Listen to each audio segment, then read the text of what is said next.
इस वीडियो के पहले पार्ट में आपने देखा कि नई शादी हुई रवि और संध्या हनीमून मनाने के लिए ऊटी गए थे, पर ऊटी में उनके साथ एक अनोखी घटना हुई जिसका कारण था संध्या का बचपन। यानी कि संध्या के बचपन में उसके पीछे एक हौसी जिन पड़ा था जो कि संध्या को पाना चाहता था। संध्या के पास जो लॉकेट था वो लॉकेट ही उसके संध्या के आसपास रहने का जरिया था। जब संध्या को ये बात पता चली तो उसने उस लॉकेट को अपने से दूर किया और वो उस जिन से आजाद हुई। पर संध्या के शादी के बाद वही जिन संध्या को रवि के भौरी में जाकर परेशान करने लगा। जब फिर से संध्या को ये बात पता चली तो संध्या ने उस लॉकेट को जलाया और उस जिन से हमेशा के लिए छुटकारा पाया। अब आगे ऊटी से घर लौटते हुए संध्या और रवि बहुत खुश थे क्योंकि उस जिन से संध्या और रवि को छुटकारा मिला था। संध्या और रवि एक दूसरे से बेपनाह मोहब्बत करते थे। शादी के 6 महीने बाद जब संध्या का जन्म दिवस था तब संध्या और रवि बाहर खाना खाने निकले। रवि ने संध्या के लिए खास केक भी मंगवाया था।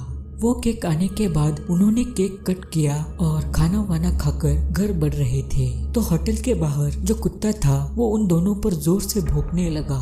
संध्या बहुत डर गई थी। वो रवि से कहने लगी, आज अमावस है और ये कुत्ता हम पर भौंक भी रहा है, कहीं वो जिन वापस तो नहीं आया। इस पर रवि डरते डरते बोला, अरे ऐसा कुछ नहीं है, घर चलो। उसके बाद वो दोनों घर चले गए। रात के 11:30 बज गए थे। संध्या और रवि सो रहे थे। उनके सोने के ठीक आधे घंटे बाद संध्या को कुछ आवाजें सुनाई दी। संध्या जब जाग उठी तो रवि बेड पर नहीं था। वो बहुत डर गई। वो रवि को आवाजें देने लगी और रोने लगी। तभी दरवाजे से भागते हुए रवि अंदर आया और रवि को सही सलामत देखकर संध्या को राहत मिली। उसी घटना के 3 दिनों बाद रात के 12:30 बजे ऐसे ही अचानक संध्या की नींद खुली और फिर से रवि बेड से गायब था।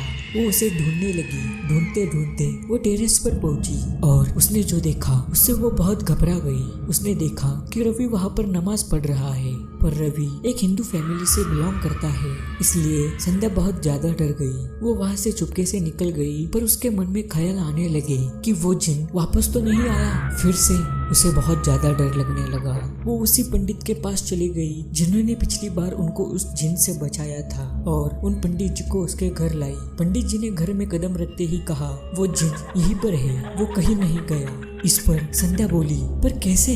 हमने तो वो लॉकेट जलाया था ना। तभी उधर से रवि आया। पंडित जी को देखकर वो डर गया, पर क्यों, ये पता करने के लिए पंडित जी ने गंगा जल रवि के ऊपर छिड़का। रवि को उस गंगा जल से बहुत तकलीफ हो रही थी। उससे पंडित जी को लगा कि वो जिन रवि के अंदर मौजूद है। पंडित जी रवि से पूछने लगे कि कौन हो तुम? और थोड़ी देर के बाद रवि हंसने लगा और हंसते हंसते वो एक भयानक जिन में बदल गया। पंडित जी और संध्या ये देखकर हैरान हुए। तभी वो जिन बोला, बचपन से ही मैं संध्या को पाना चाहता था। वो लॉकेट जो संध्या के पास था वो उसके तरफ बढ़ने का एक जरिया था, पर जब संध्या ने वो लॉकेट फिर से वहीं पर लाके छोड़ दिया तो मुझे बहुत गुस्सा आया था। मैं बचपन से ही हर वक्त संध्या के आसपास ही था। जब बड़ी होकर उसके घर वालों ने उसकी शादी रवि से रचाई थी तो मैं गुस्से से लाल हुआ और रवि के पास जाकर उसे खत्म किया और रवि का रूप लेकर संध्या से शादी की। यही नहीं, संध्या के गले में जो मंगलसूत्र है वो मेरा लॉकेट है,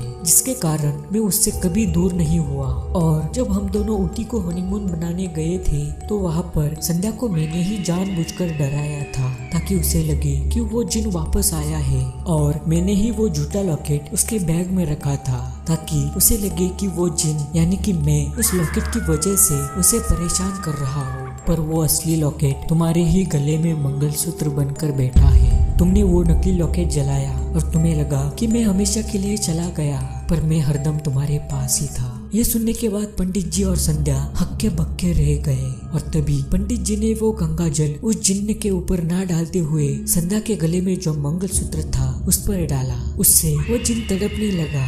वो जिंदगी की भीख मांगने लगा, पर पंडित जी ने उस जिन को हमेशा के लिए इस दुनिया से उसकी दुनिया में पहुंचा दिया। उस हादसे के बाद संध्या ने वो घर और वो शहर हमेशा के लिए छोड़ दिया और संध्या ने फिर से अपनी नई जिंदगी की शुरुआत की।